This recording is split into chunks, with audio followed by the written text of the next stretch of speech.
Biggest earthquake in the world in 2023.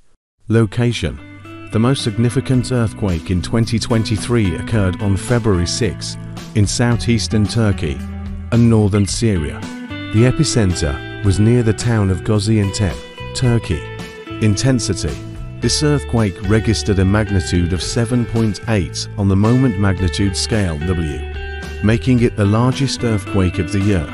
It was followed by several aftershocks, including a significant 7.5 MW tremor later the same day. Number of deaths: the earthquake resulted in a tragic loss of life. In Turkey, it caused over 45,900 confirmed deaths, while in Syria, the fatalities exceeded 5,900.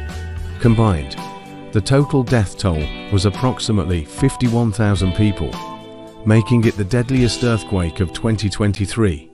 Property damage value: the economic impact of the earthquake was substantial. In Turkey, the damage was estimated to be around $148.8 billion, which is about 9% of the country's GDP. In Syria, the damage was estimated at $14.8 billion.